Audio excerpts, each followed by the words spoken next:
lo creo, lo predico y lo vivo.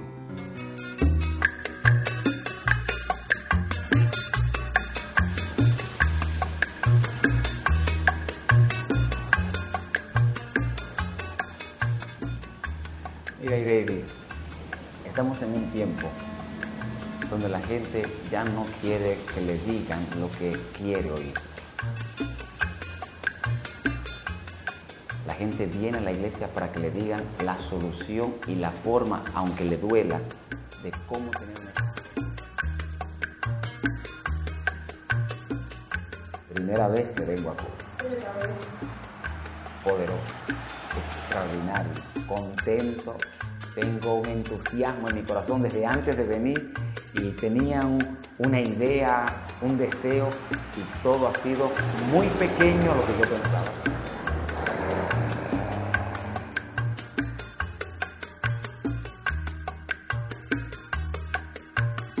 Y es mi mensaje, y quiero ser bien pausado para que todo Cuba lo entienda. Dile al pueblo que marche. ¿Qué le parecieron las conferencias? No, buenísima. Ya le digo que estoy encantada con ese pastor ¿Usted vino todas las noches? desde el domingo. Y a las 7 de la noche estaba ahí para comer la fiesta. Una de las primeros que llegaba Señor. a la iglesia. A las 7 de la noche. Sí, porque imagínate, Entonces le está agradecido a Dios por eso. óigame, sobre todo él.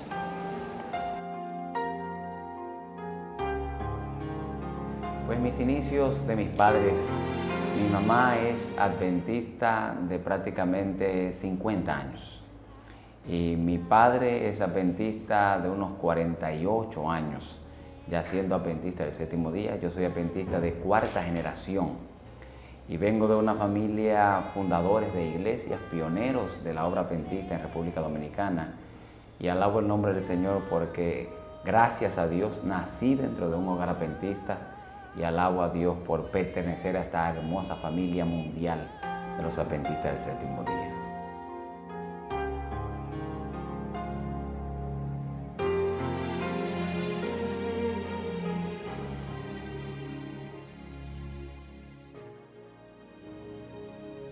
La gente siempre ve el adventismo o nacer dentro de la iglesia como una gran bendición.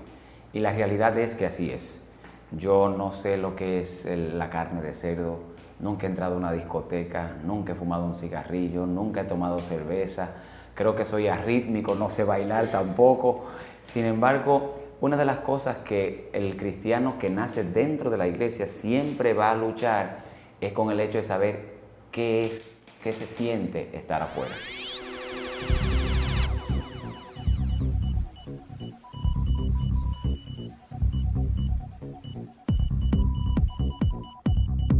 Porque uno tiene amigos que no son de la iglesia, tiene familiares que no son de la iglesia. Sin embargo, creo que Dios siempre le permite ver a uno la realidad de que no hay que probar para saber lo amargo, lo difícil y lo triste que es la vida sin Dios. Y alabo a Dios porque no he disfrutado de esa amargura, más que todo, he disfrutado del gozo, de la bendición de estar en las manos del Dios Todopoderoso. Pues República Dominicana ha creado en mí un impacto muy extraordinario. Por ejemplo, el dominicano, al igual que el cubano, no importa la necesidad que esté pasando, siempre se ríe hasta de sus necesidades. El dominicano, si está pasando hambre, hace un chiste del hambre que está pasando y pasa igual en este hermoso país. El dominicano se ríe hasta de sí mismo. Y yo creo que eso me ha ayudado a que en medio de la dificultad, mucha gente no está acostumbrada a soportar presión. Mucha gente no está acostumbrada a tener necesidad y se vuelve, en mi país dice, un 8 porque no sabe cómo enfrentar la situación que ha de venir. Nosotros, como estamos acostumbrados a estar en necesidad, entonces podemos identificarnos con las demás personas. Recuerdo que un día llegué a casa, estando recién casado, y venía de cruzar el río 6 veces para llegar a una iglesia. Y venía de andar en un motor que tenía un hermano de la iglesia, pues yo andaba a pie, y veníamos de cruzar las montañas allá en San José Las Matas, un monte que hay en República Dominicana. Cuando llegué a casa tarde en la noche, mi esposa sola todo el día, yo le decía a mi esposa, mi amor, ¿cuándo vamos a dejar de comer vidrio? Le dije. La frase lo que quiere decir es, ¿cuándo vamos a dejar de pasar tanta necesidad y tanto trabajo? Y ella me dijo, Dios tiene un propósito con eso. Y yo abrí los ojos. Y digo, mi amor, ¿cuál es el propósito de Dios con que estemos pasando tanta hambre? ¿Cuál es el propósito de Dios que tengamos que pedirle a un hermano el motor prestado para poder hacer la obra misionera y visitar los hermanos de la iglesia? Y me dijo, Dios tiene un propósito. Y le digo, ¿y cuál es? Porque me creó un impacto la frase. Ella me dijo, Dios está permitiendo que nosotros pasemos por esta situación para que cuando la veamos en otros, sepamos qué se siente. Y hoy, cuando escuchas la presentación de la palabra de Dios que Dios nos permite a nosotros hacer, vas a notar que yo en ningún momento digo, ustedes son pecadores, somos pecadores. Ustedes no están en necesidad, yo sé lo que es estar en necesidad. Ustedes no están vacíos, yo he experimentado lo que es estar vacío. Por lo tanto, eso me ha permitido a mí tener la experiencia del dolor, tener la experiencia de la soledad, tener la experiencia de la necesidad que experimenté viviendo en mi país, para ahora cuando visito otros países, alguien me dice, pastor, mire, yo tengo una necesidad, mi matrimonio está en esta situación, me siento vacío, me siento solo, siento que Dios no me escucha. Yo le digo, usted está hablando con la persona indicada, porque en un momento en mi vida espiritual, yo también sentí lo mismo. Y yo creo que nosotros debemos sacarle provecho a la necesidad que estamos pasando, para ir donde otros, ahora con autoridad. La muerte de la madre de mi mamá, o sea, mi abuela, fue ese primer contacto donde el Dios del cielo le hizo saber a mi familia que debía separarme para ser pastor. Lo interesante fue que yo no entendí lo que Dios estaba haciendo, pero comencé a notar algunos detalles en casa. Por ejemplo, en cierre de año, en Navidad, a mi hermano le regalaban un carro de bomberos y a mí me regalaban las bellas historias de la Biblia. A mi hermano le regalaban un sombrero de vaquero y a mí me regalaban Cuéntame una historia. A mi hermano lo llevaban a visitar de vacaciones a la familia y a mí me regalaban Mensaje para los jóvenes.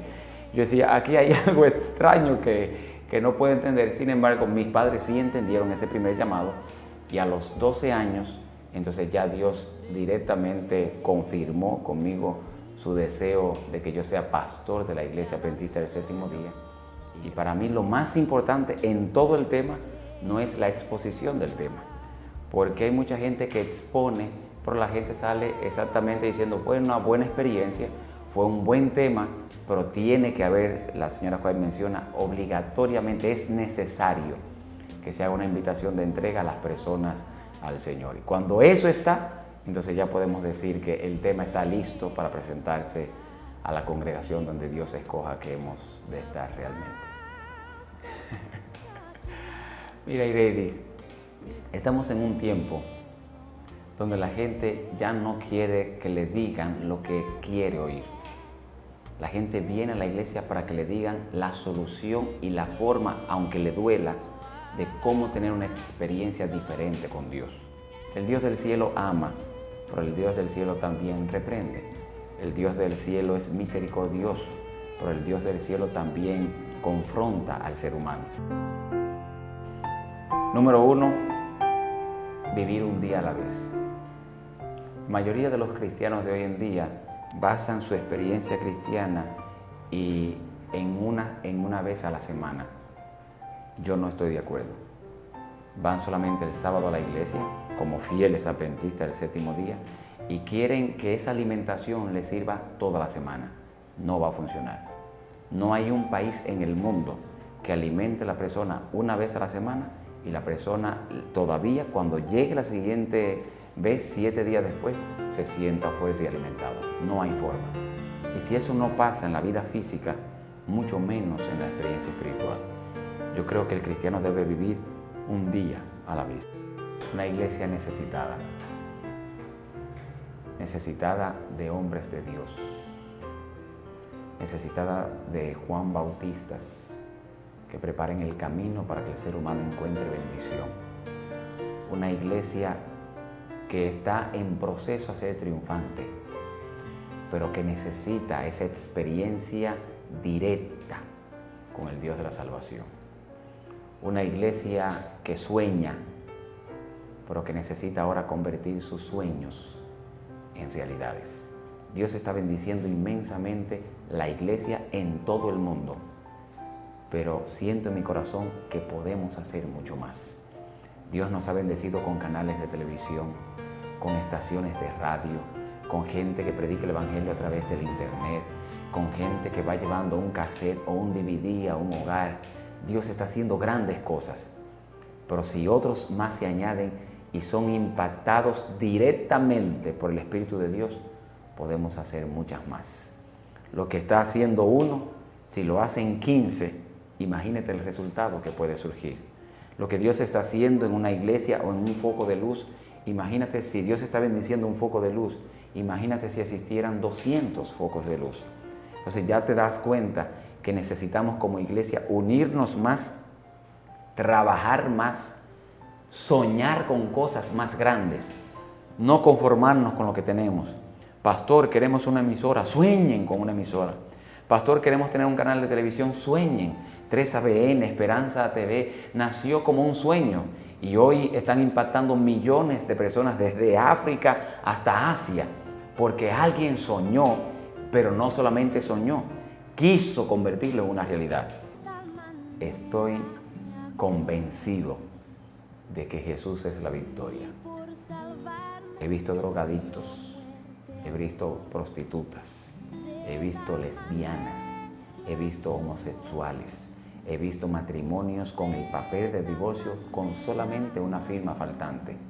Y he visto a Dios llegar, transformar inmediatamente esos corazones y ellos entonces decir, ahora sé que Jesús realmente es la victoria. Y por eso al mundo le digo, al que me está escuchando le digo, no tenga temor, ponga su necesidad en las manos de Jesús, ponga su hogar en las manos de Jesús, ponga a sus hijos en las manos de Jesús, ponga su matrimonio en las manos del Dios que vive.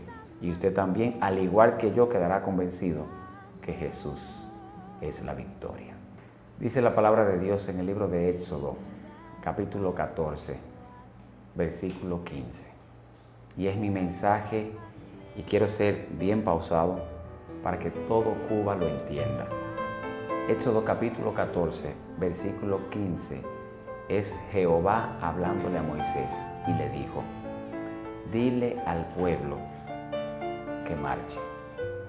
Al frente el Mar Rojo, a la izquierda las montañas, a la derecha el desierto de la vida y atrás el ejército de Faraón. Querido pueblo cubano, querido hermano de la iglesia, marche. El que se encarga de abrir los mares se llama Jehová. Y Dios va a abrir los mares de Cuba. No importa el ejército que está a tu espalda, no importa las montañas altas que están a la izquierda, no importa el desierto árido que está en la derecha y que al frente esté el mar.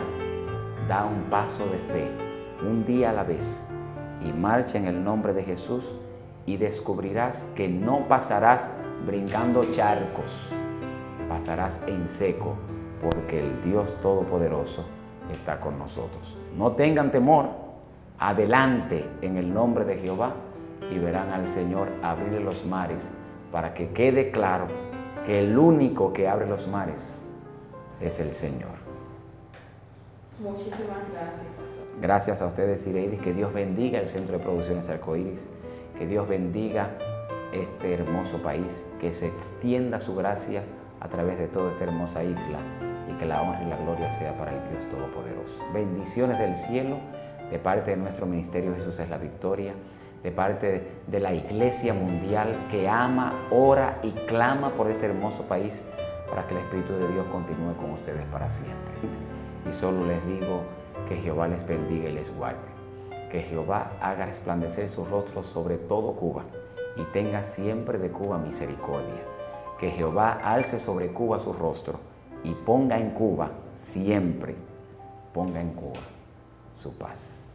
Que Dios pueda bendecir este hermoso país.